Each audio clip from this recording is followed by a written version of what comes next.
WFSB Plus original. This is the Capitol Rundown. Hi, everybody. Welcome to the Capitol Rundown. This is where we bring you politics that matter to you from both sides of the aisle. I'm Kara Sundlin, and we have our insiders here. Former Republican House Leader Themis Klarides and Democratic strategist Jimmy Tickey. Thank you so much for being with us, both of you. Thank you. A pleasure. So as of today, President Trump, just as the noon broadcast was saying, he would like to maybe even get rid of the filibuster. So the Senate could just go ahead and get us out of this government shutdown without any Democratic support. Either way, from both of where you sit, I mean, this is going to be likely the longest one on record, only beat by the president's first term. So how do we get out of this, Themis? I mean, first of all, getting rid of the filibuster is a horrible idea because what the president doesn't understand, and I'm hoping that the Republican leaders explain to him, is that even though they're in the majority now, at some point they will be in the minority and they will need the filibuster because the minority needs things as leverage, right? You just do. I mean, we dealt with it in Connecticut for many years, and the only tools you have are to be able to filibuster, and the majority doesn't like it, but when you're then in the minority, you like it. And so there, you need to give people tools when they don't have control of government, you know. And as far as ending it, I mean, we've heard about this every day. We read about it every day. We're all hearing that there is hope that in the next week this will end and we will be able to fund important programs like SNAP and people get their paychecks and everything. And I think that November 1st may be that kind of cutoff that both sides will think they made their point, right? They can go back because let's remember, there are certainly important issues at stake here that both sides are taking strong positions on, but both sides also think they're winning. And so they can go into elections saying, we did this and we won, we did that and we won. And both sides aren't winning because the American public is losing. Right, right. I mean, for all the people who aren't getting a paycheck or who have to go to food share tomorrow because they don't have money on their SNAP cards. Jimmy, speaking for the Democrats, do you think that this is going to wrap up soon? I certainly think that government should be reopened, and I think that a lot of Democrats were looking to Democratic leaders for leadership during this time, and Democrats really stuck together, they worked together, and they stood tall for the American people and for the extension of these health care subsidies. People are looking at the letters that are coming in the mail, and they are getting sticker shock by the amount that their health care bills are going to be going up. Those letters are now sent, bills are going to be due, and so sadly, we've now got almost to this November 1st point where people are really experiencing a major increase in their health premiums. Democrats always stood for continue these health subsidies and fund government. As I've said many times, Democrats knew they were not going to get everything they wanted in a government funding bill because the Republicans do have the House, the Senate, and the White House, but to at least fund government and continue these health subsidies. Now with November 1st upon us and with people getting these letters in the mail, it may just be too late if we are not going to extend these health subsidies and give people the health care that they deserve at somewhat of an affordable price. And I think that Themis is correct in talking about the filibuster, because we've always had one thing in this country, which is really the sacred filibuster, which is the not only the filibuster, but the 60 rules to get to 60 votes, rather, in the United States Senate to get to passing legislation. Okay. And if the president wants to break that rule and go to a lower number of votes in the Senate to pass something, just know that there will come a time in our country where we will have a Democratic president, we will have a Democratic Senate, and be careful what you wish for, Mr. President, because there have been many times where Democrats wanted to maybe move legislation, but they worked with the 60-vote rule, and they worked with the 60-vote rule to make sure that there was some bipartisan agreement on major pieces of legislation. So I think that, you know, after this weekend, Democrats and Republicans, they talk and they see what can be done to fund government. American people are a loser in this, and sadly, it is because the Speaker of the House would not bring the Congress back into session because he answers to the president, and the president oversaw this shutdown, currently the second longest in United States history, but after this weekend, it will be the longest shutdown in United States history. But to bottom line it, because now, right, I mean, this is a show about somehow, like, reaching some compromise, which clearly has not been happening down at Congress.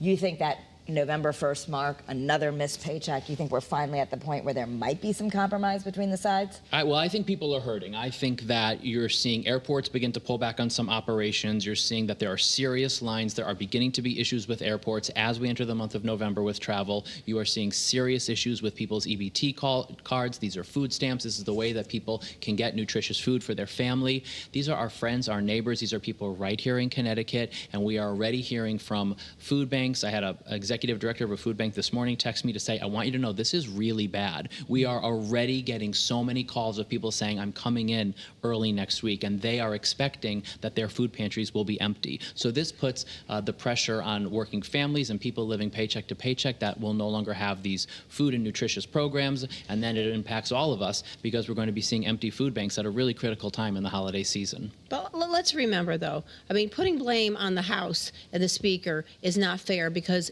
I will easily say this is both parties' fault. Okay, I understand that the Democrats are digging their heels in on the subsidies for the Affordable Care Act, and I get that. And but there are a lot of Republicans that believe that those should either be extended or people should be allowed to get them in another way. There are other avenues to do it. There are Republicans that believe, listen, we believe that money should be going out, but it should be going out in a different way. Maybe they should just be able to buy private health care. But that's a conversation for another day. This is an argument between two parties who think that they are both winning, and it will be advantageous to them politically, and there is blame to go around on both sides. But, you know, the reason the Speaker hasn't brought the House in is because nothing's happening.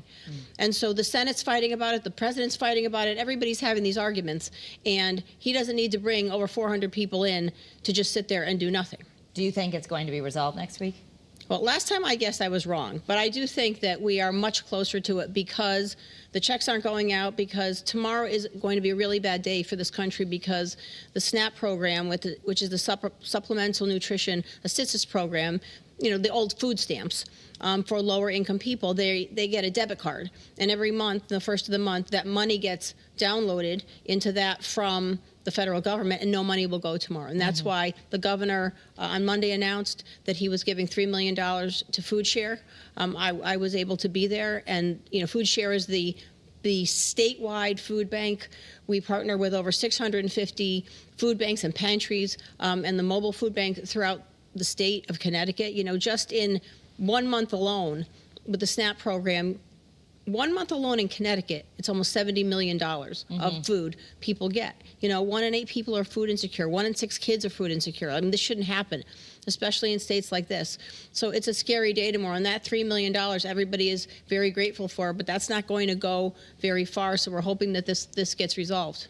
Right. You're seeing a lot of the states beginning to backfill the funding that they would have received from the federal government, like Connecticut did, and step forward to make sure that there is some funding available for these food pantries, but realize there's not enough money in every state to backfill what they count on for federal funding. And so you're really seeing that there is a role for the federal government to play in these programs that many times we take for granted because the funding is always there and it's always rolling out. But when you don't fund government, you begin to see there's a real impact and a crippling of programs that people do count on, our own friends and neighbors. And then when the state puts their own money behind it, it's now your tax dollars, it's your state coffers. So it really affects everyone when you don't have government operating. You know, I believe we were the first state to put that extra money. I know Maryland just announced it was doing it, but I'm just going to tell everybody, you know, you can always call 211 to find out about food pantries and food banks and the Food Share mobile food bank. You can call Food Share anytime. They will direct you to where you should be going because, I mean, to your point before, I work at a food bank in Beacon Falls as much as I can. I volunteer there, and we typically have around 120 people, and on Wednesday we had 180 people. And that's because people are now panicking that tomorrow is going to come and they won't be able to get their food. So it's very scary, and it's something that needs to be fixed as soon as possible. Yeah. And the same thing we've been reporting, that 211, not only if you need help, but if you want to help, and I think I know are involved in Food Share. People, if they have money or extra food, this is the time where everyone needs it. Yes. Okay. So let's move on a little bit, just so that we can understand. Election Day is on Tuesday, which we'll be covering all the big races. You guys will be here. Join us streaming for free on WFSB Plus from 8 to 10. But will the government shutdown impact Election Day at all? No, it won't at all, because in our country we have decentralized elections. Elections are done by your state and your localities, and so the federal government being shut down will not affect any election day. That's good. Okay, so people get that to know. And, you know, let's talk about Election Day. Themis, let's preview this a little bit, because unfortunately, these are the ones where not a lot of people turn out. We know we have some early voting, and whether or not well, you need 2 weeks for an off presidential year, I don't know.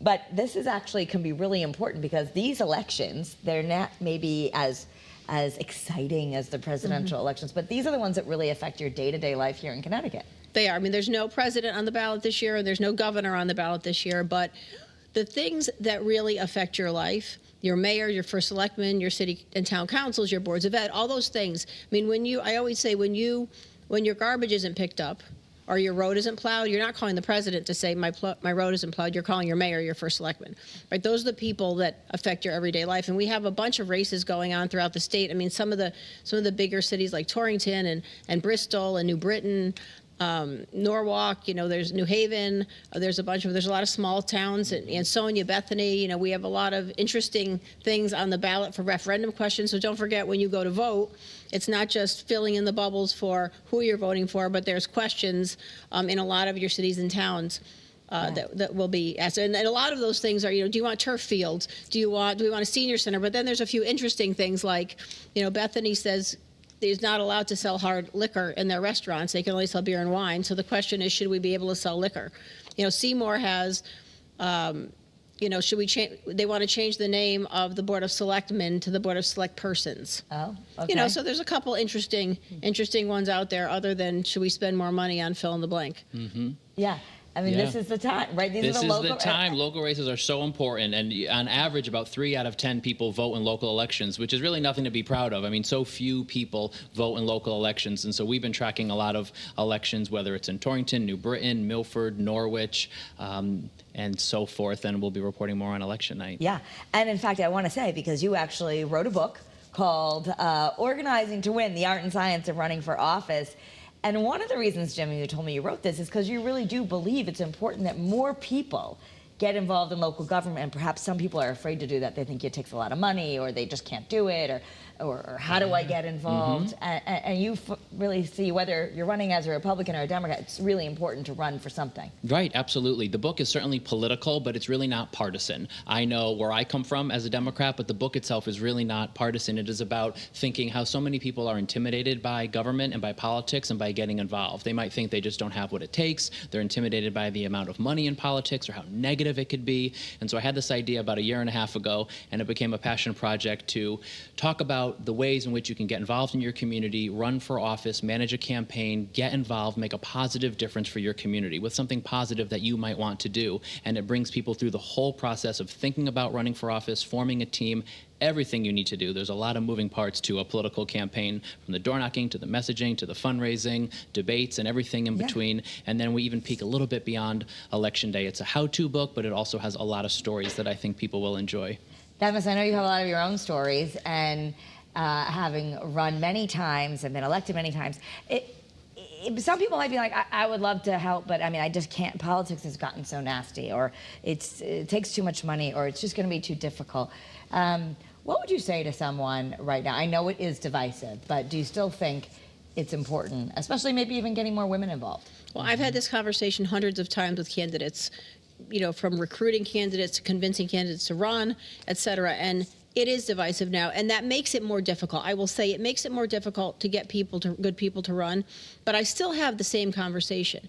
You know, I'm talking to you because you love your town or your area, and you are not happy with what's going on, or you want to make it better. And so that's not easy, right? And it's not supposed to be easy. And it is more divisive now. But unless we get people, good people, that, okay, you pick a side, you're an R, you're a D, whatever you are, but you get elected, and then you're there to govern, or you're there to do what's best for your area.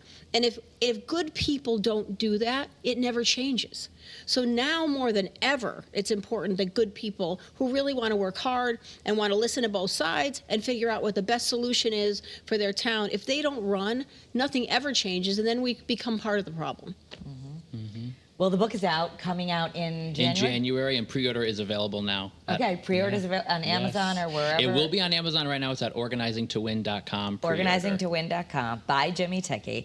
And I just want to let everyone know again that Themis and Jimmy will be here on election night on Tuesday. We are your source for everything local. We've got our teams are going to be out at all the big mayoral races and the local races, are we getting turf or are we not getting turf, all the things that kind of do affect our daily and vote. life. And vote. Yeah, get out there and vote. My free advice we've been doing is just Google your town's sample ballot. You'll know exactly what's on it. Right. And that way you can do a little research, and that way you won't get into the thing, I don't know, who do I want, or what do I feel, how do I feel about this? You can pregame the ballot. You get the ballot, you can figure out who you want to vote for. You get in there, you just fill in the bubbles. Pre-game election day, yes. All right.